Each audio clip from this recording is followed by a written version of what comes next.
있는 악한 영들을 상대함이라. 아멘. 우리는 지난 주일에 사무엘서 말씀을 통하여 다윗이 하나님의 이름으로 나가 골리앗을 물리치는 놀라운 하나님의 일하심을 함께 살폈습니다. 수천 년 전 다윗의 이야기를 들으며 다윗과 같은 믿음과 용기 있는 다윗은 믿음과 용기 있는 사람이라는 감탄만 하고 있어서는 안 되죠.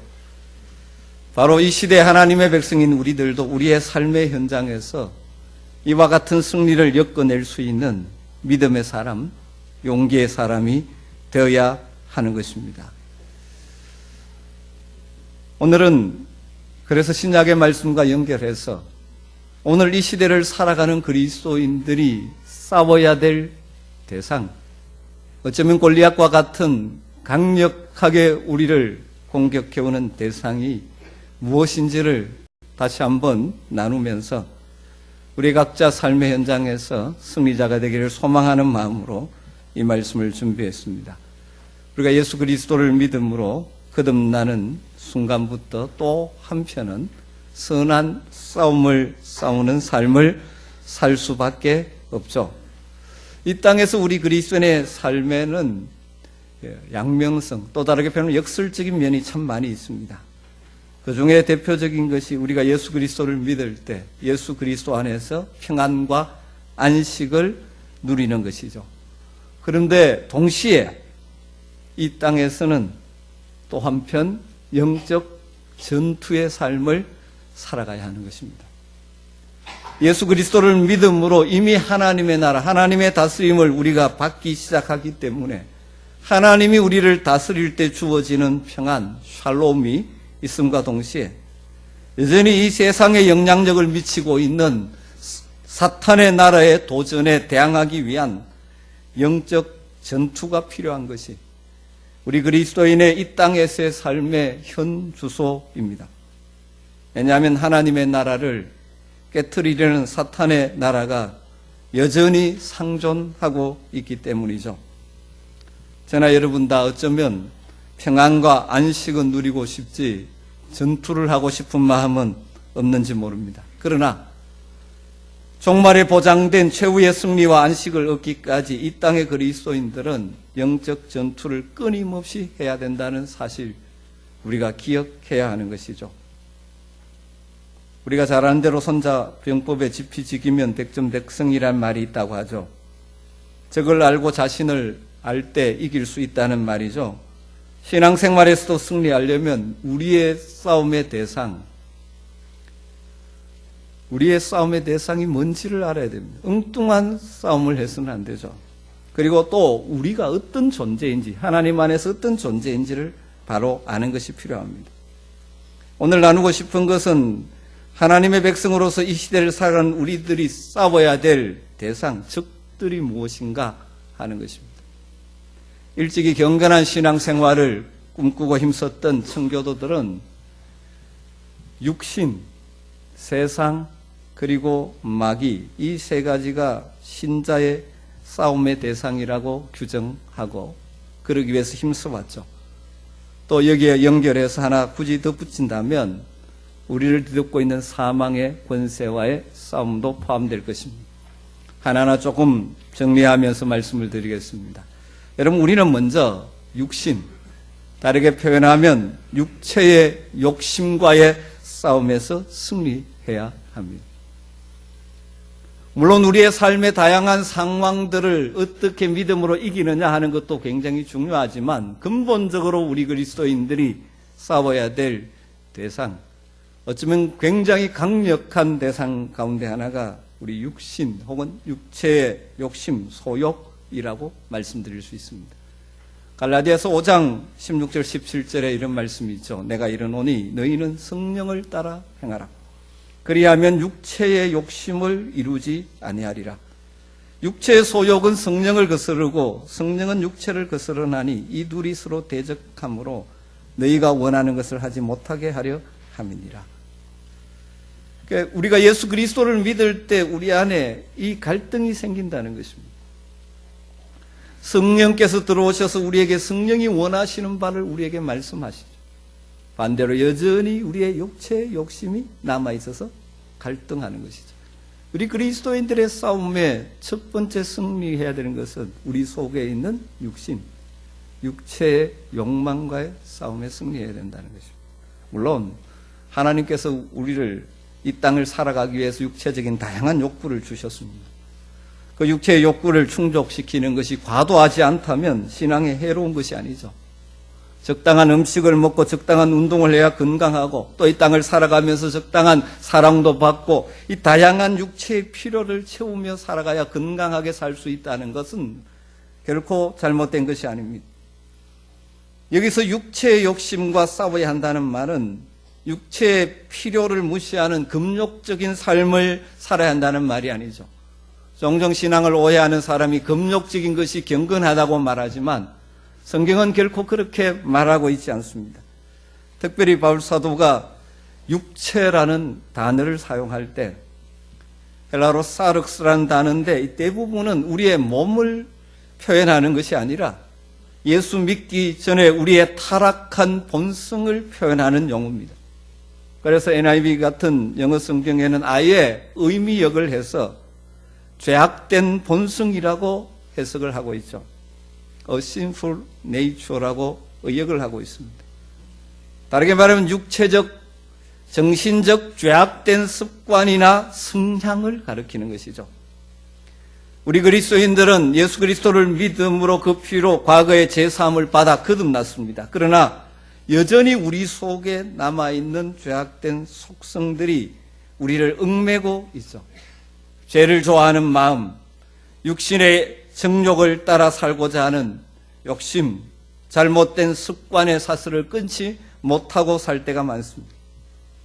그런 의미에서 우리의 신앙생활의 최대 원수, 우리가 싸워야 될 것은 우리 속에 있는 죄악된 본성이라고 말할 수 있습니다.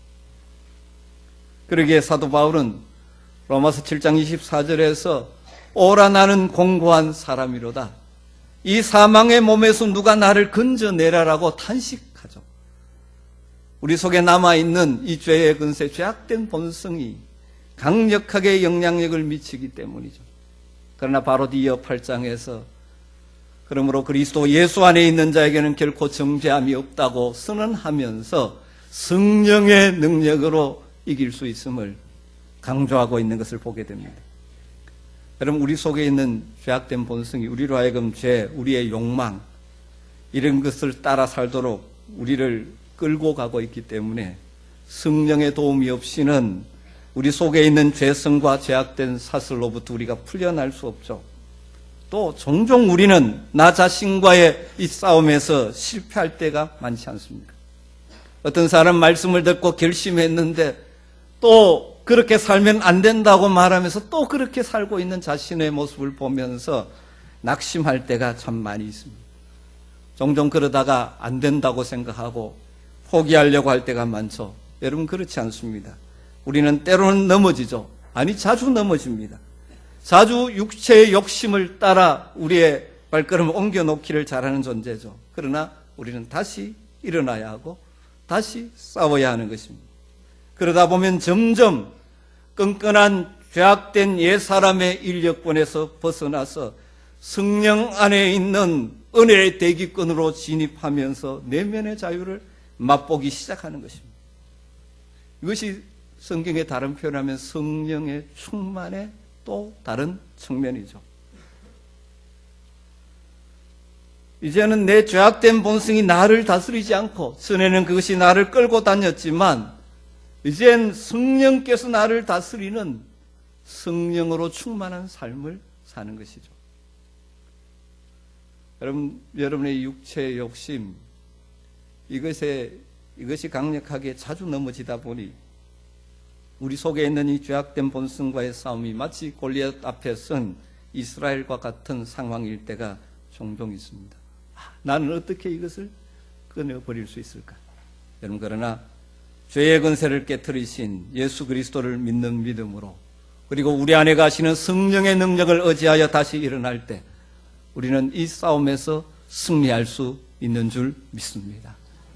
여러분, 세상에는 이 제약된 욕망을 따라 살다가 추해진 인생들이 얼마나 많이 보고 있습니까? 사랑하는 성도 여러분, 성령의 능력으로 죄악된 본성과의 싸움에서, 다르게 말하면 육체의 욕망과의 싸움에서 승리하는 여러분 되시기를 주의 이름으로 축복합니다. 두 번째, 우리가 싸워야 될 대상을 성경은 세상이라는 표현을 가지고 사용하고 있습니다. 성경에서 세상이라는 단어가 여러 가지 다른 의미로 사용되어집니다. 긍정적인 의미로도 사용되어지고 부정적인 의미로도 사용되어지죠. 긍정적인 의미로 사용되어질 때는 하나님께서 창조하신 이 피조 세계를 세상이라고 표현하는 부분이 참 많이 있죠. 예를 들면 시편 24편 1편에 땅과 거기에 충만한 것과 세계와 그 가운데 사는 자들은 다 여호와의 것이로다. 하나님의 피조 세계 다 하나님의 것. 역시 그것도 세상이라고 표현을 합니다. 때로는 이 땅에 살고 있는 사람들, 인류들을 세상이라는 단어로 표현하죠. 우리가 너무나 좋아하는 요한복음 3장 16절에 하나님이 세상을 이처럼 사랑하사 할 때는 이 땅에 살고 있는 우리 사람들을 세상이라는 용어로 쓰는 것이죠.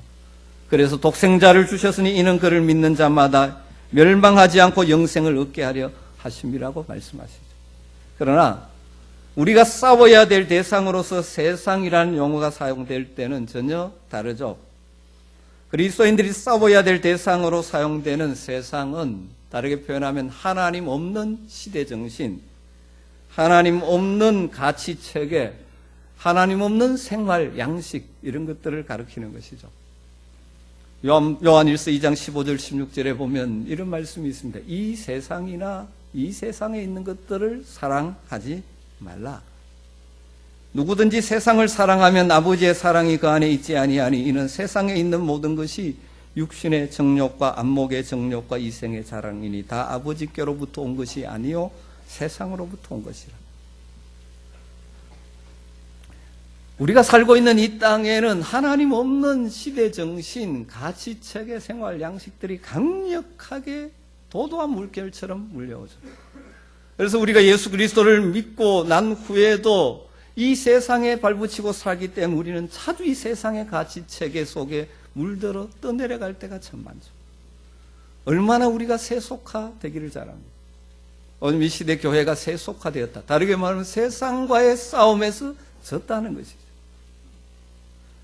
교회 역사를 보면 세상과의 싸움에 져서 교회가 전혀 하나님의 나라 역할을 하지 못하는 경우가 많이 있지 않습니까? 여러분, 이 세상의 물결이 시대 정신이 가치관이 강력하기 때문에 어떻게 우리가 이 세상을 이길 수 있을까 싶을 때가 많죠. 이 세상 구석구석을 장악하고 있어서 우리 믿는 자들까지 부패시키려는 강력한 죄의 세력들, 그리고 타락한 가치관들 어떻게 이길 수 있습니까?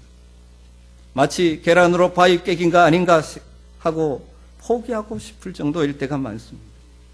여러분, 이 시대에 하나님 없는 인본주의 철학과 가치관이 판을 치고 있지 않습니다. 특별히 소위 지성이라는 사람들을 통하여, 역사를 연구했다는 사람 통하여 하나님의 역사가 허구라고 막 퍼뜨리는 그러한 가치관, 과학의 이름으로 하나님의 역사를 부정하는 여러 가지 세상의 이 시대 정신.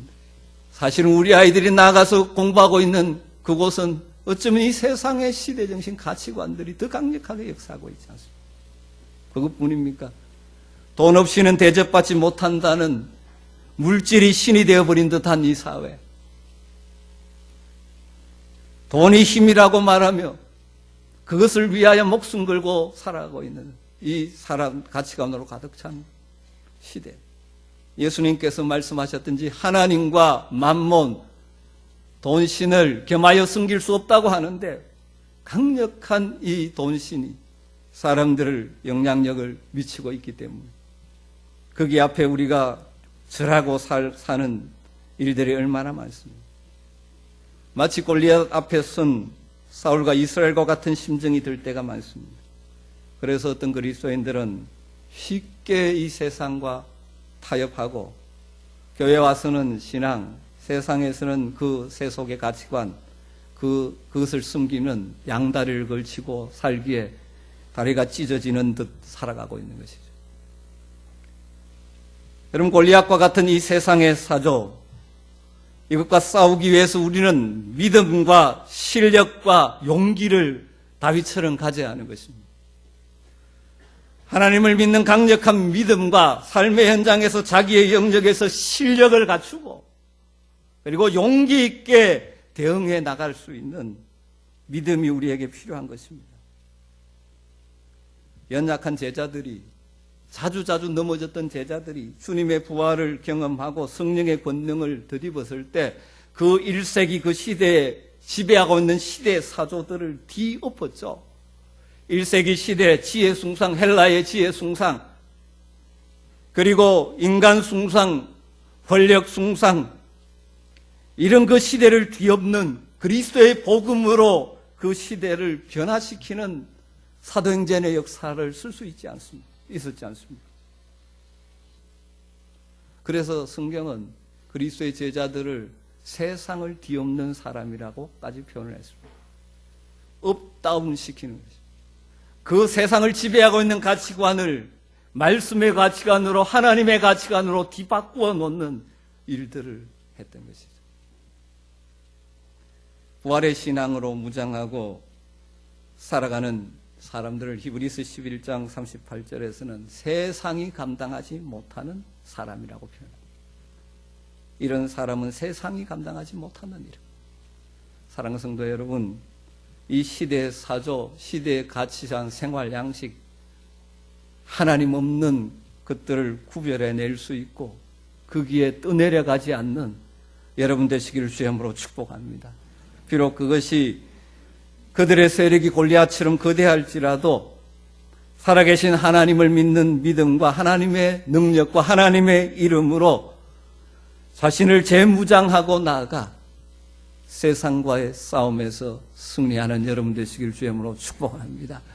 이름은 그리스도인인데 삶은 전혀 차별 없는 세속적인 그리스도인으로 살아가지 마시고 세상을 이기는 그리스도인이 되시기를 주님으로 축복합니다. 세 번째로 우리는 어둠의 권세 곧 사탄과의 싸움에서 승리해야 됩니다. 사실 이 모든 배후에 있는 영적인 존재죠. 오늘 우리가 읽은 에베소 6장 12절에 우리의 씨름은, 우리의 싸움은, 우리가 싸워야 될 대상은 혈과 육, 사람이 아니고 우리를 힘들게 하는 사람이 우리의 싸움의 대상이 아니고 그 뒤에 지배하는 영적인 존재가 있다는 것입니다. 통치자들과 권세들과 이 어둠의 세상의 주관자들, 이 타락한 가치관과 문화로 세상을 지배하고 있는 존재, 하늘에 있는 악한 영들과 상대하는 것입니다. 많은 성도들이 신앙생활에 자주 넘어지고 그렇게 사는 이유는 영적인 존재, 사탄의 실제를 인정하지 않기 때문이죠. 성령 하나님 존재를 부인하지 않는다면 이 세상을 영향력 미치는 사탄과 악한 세력들이 있다는 사실을 인정해야 되는 것이죠. 사탄과 그의 졸개들이 오늘 이 시대 우리를 향하여 계속해서 불화살을 쏘아댑니다. 때로는 의심의 불화살을 쏘아댐으로 말미암아 잘 믿다가 말씀이 믿어지지 않고 의심이 막 일어나기 시작하죠. 때로는 두려움의 불화살 앞에서 눈앞에 닥친 문제 때문에 두려워서 믿음의 방식을, 신앙을 포기하고 만들려고 할 때도 있죠. 다양한 방식으로 우리를 공격해오죠. 크게 두 부류지 않습니까? 외적인 어려움, 외적인 힘든 우리 가운데 집어넣으면서 우리로 하여금 믿음의 삶에서 포기하게 만들려고 할 때가 많죠. 초대교회 시대는 강력한 국가적인 박해를 무기로 해서 우리 믿음의 숭배들을 무너뜨리려고 했지 않습니까? 로마 제국의 10대 박해들, 얼마나 강력한 박해입니다. 거기에 살아남기 위해서 어떤 사람은 굴에, 어떤 사람은 여러분 특히 가보셨습니까? 대림구유 지하 도시에 살면서도 이 믿음을 지켜냈었죠. 또 하나의 방법은 우리 속에 있는 육신의 욕심을 자극해서 우리를 유혹해서 그것이 마치 우리가 행복하게 살 수 있는 것처럼 착각하게 만들어서 그 길로 끌어갈 때가 참 많죠. 어쩌면 이 시대는 후자가 더 사탄의 강력한 무기가 되어서 우리를 공격해오는지 모릅니다. 사랑하는 성도 여러분, 이 시대를 지배하며 우리의 욕망들을 사용해서 우리를 무너뜨리려는 영적인 세력 사탄과의 싸움에 승리하시기를 주님으로 축복합니다. 사탄을 대적하는 가장 강력한 영적 무기, 에베소 6장에 쭉 나오지만 강력한 무기 두 가지입니다. 기도와 말씀입니다. 에베소 6장 18절에 모든 기도와 간구로 하되 성령 안에서, 항상 성령 안에서 기도하고 이를 위하여 깨어 구하기를 항상 힘쓰며 여러 성도를 위하여 구하라. 그렇게 권면하고 있습니다. 모든, 항상, 여러, 모든, 여기도 모든입니다. 헬라어로는 동일한 단어입니다. 모든이라는 판이라는 단어를 계속 사용해서 기도 생활이 얼마나 중요한가를 강조하고 있죠. 여러분, 기도로 깨어있는 자들은 사탄의 공격을 알아차리고 분별하고 대비할 수 있습니다. 이것이 나를 향한 유혹이구나, 나를 무너뜨리려는 거구나 분별하기 때문에 대응할 수 있습니다. 그런데 기도에 깨어있지 못하면 이게 나를 무너뜨리려는 사탄의 공격인지도 모르고 그냥 거기에 빠져버리는 것이죠. 마치 서서히 뜨거워지는 물을 감지 못하고 삼키는 개구리처럼 되는 것이죠. 사랑하는 성도 여러분, 영적인 승리를 거두기를 원한다면 깨어 기도하는 여러분 되시기를 주님으로 축복합니다. 깨어 기도하십시오. 그리고 최선의 방어는 공격이라는 말이 있듯이 우리에게 주신 우리의 영적 대적 공중권세 잡은 자와의 싸움에 우리에게 주신 공격 무기가 단 한 가지 있죠. 그것이 바로 말씀입니다. 에베소 6장 17절에 성령의 금 곧 하나님의 말씀을 가지라. 다른 모든 무기는 방어 무기라면 말씀은 공격 무기라는 것입니다. 다르게 말하면 어떤 일이 있을 때, 어떤 상황이 생겼을 때 말씀으로 대응하는 사람은 이길 수 있습니다. 어떤 일이 생겼는데 말씀이 생각나지 않기 때문에 그냥 끌려가 버렸다가 실패한 후에 말씀이 기억나는 경우도 있죠. 그건 아마 다행이죠. 다시 돌아올 수 있으니까. 그러나 더 좋은 것은 어떤 유혹이나 어떤 상황이 있을 때마다 말씀이 생각나는 사람은 승리할 수 있습니다. 그럼 우리 아멘교회 성도님들이 그렇게 되기를 저는 간절히 소망합니다. 이것은 그냥 이루어지는 것이 아니지 않습니까? 말씀을 늘 듣고 묵상하고 때로는 암송하고, 그래서 상황마다 하나님의 말씀이 생깁니다. 여러분을 낭만케 할 때는 내가 너와 함께한다, 내가 너를 붙들고 있다, 그런 말씀이 있으면 일어나는 것입니다. 여러분, 말씀으로 무장하시기를 주님으로 축복합니다. 여러분, 교회가 무엇입니까?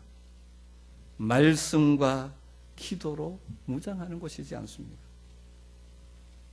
교회는 사람들과 만나 사귀는 사교장도 아니고 사업장도 아닙니다. 기도하는 집이고 어떤 행사나 회의하는 곳이 아니라 말씀으로 훈련받는 곳이죠. 말씀과 기도로 공중권세 잡은 영적 세력의 공격을 능히 이겨내는 저와 여러분 되기를 간절히 소망합니다. 마지막 원수는 죽음입니다. 하나님을 모르는 사람들은 누구나 죽음 앞에서 두려워하고 절망하죠. 그래서 히브리서 2장 15절을 보면 하나님 알지 못하고 살아가는 인생들을 이렇게 표현했습니다. 죽기를 무서워함으로 한평생 매여 종노릇하는, 죽음의 종노릇하는 것입니다. 두려움 때문에 죽음이라는 무기에 끌려다니는 것이죠.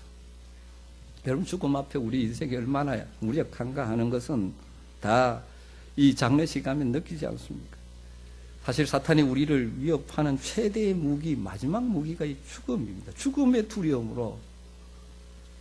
여러분, 그러나 십자가와 부활로 사망의 권세를 철장으로 질그릇 부수듯이 파하신 예수 그리스도를 믿는 믿음이 있는 자들, 죽음의 위협이 두렵지 않게 되는 것이죠. 죽음의 권세를 파하시고 부활하신 주님을 믿는 자들은 사도 바울처럼 담대하게 외칠 수 있는 것이죠. 고린도전서 15장 55절 이하의 말씀처럼 사망아 너의 승리가 어디 있느냐. 많은 사람들이 죽음의 위협 앞에서 신앙을 포기하기도 했죠. 그런데 뭐라고 말합니까? 사망아 너희의 승리가 어디 있느냐? 사망아 너희의 쏘는 것이 어디 있느냐? 우리 주 예수 그리스도로 말미암아 우리에게 승리를 주시는 하나님께 감사하노니 그러므로 내 사랑하는 형제들아 견실하며 흔들리지 말며 항상 주의 일에 더욱 힘쓰는 자들이 되라. 이는 너희 수고가 주 안에서 떼지 않을 줄 아니라. 우리가 다 죽음의 인생들이 두려움 앞에서 죽음을 무기로 위협할 때 초대교회 성도들이 화형장에 끌려가면서도 그들이 죽음을 두려워하지 않는 이유는 무엇입니까? 부활의 소망이 있었기 때문입니다. 죽음이 인생의 끝이 아니라 죽음의 문을 통과하여 영원한 하나님의 나라로 들어간다는 믿음이 있었기 때문이죠. 하나님을 모르는 자들은 죽음이 인생의 끝이라고 생각하기 때문에 슬퍼하지, 탄식하지만 우리는 죽음의 우리 인생의 끝이 아니라 죽음의 문을 통과하여 영원한 생명으로 세계로 들어간다는 사실을 알기에 죽음의 두려움을 능히 이길 수 있는 것이죠.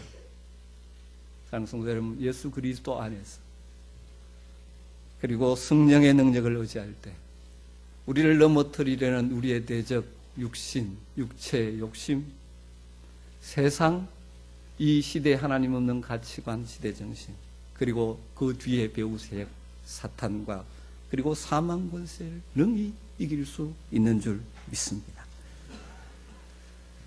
그런데 마지막으로 나눌 말씀은 그런데 이 영적 진리가 우리의 지금 현재 실존적 상황 가운데 그대로 드러나지 않는 현실을 우리가 살고 있기 때문에 자주 흔들리지 않습니다.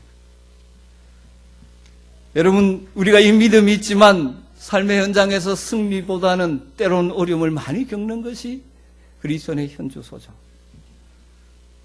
여러분, 이 성경에 나오는 하나님의 역사의 시제를 잘 기억하셔야 합니다. 이걸 신학자들은 이미와 아직도라는 구원의 종말론적인 구조로 이해해야 된다고 설명을 하죠.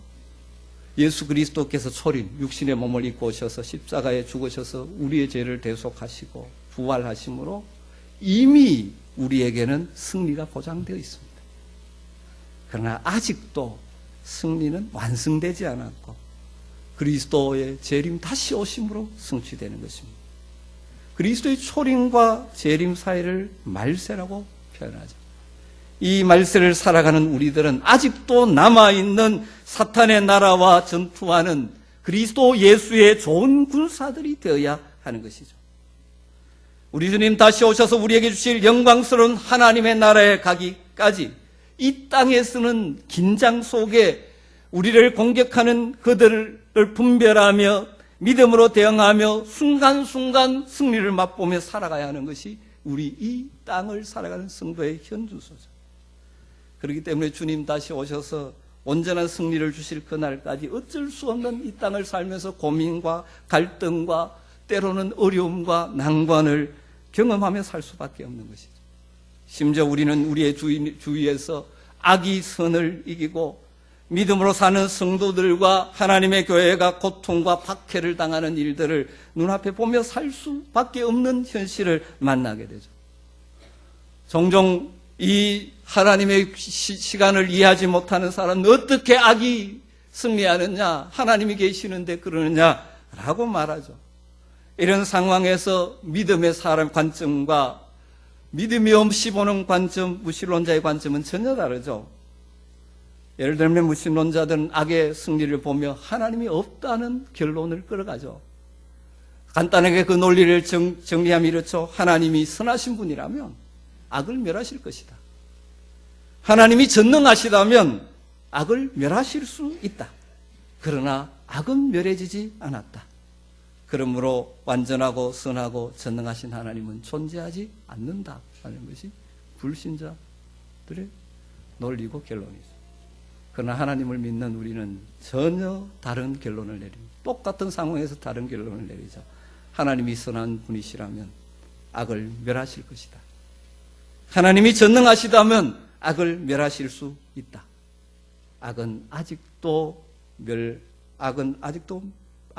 멸하지 않았다. 그러므로 악은 언젠가 패배당할 것이다. 언젠가 패배당할 것이다. 이게 미래 시제가 중요한 것입니다.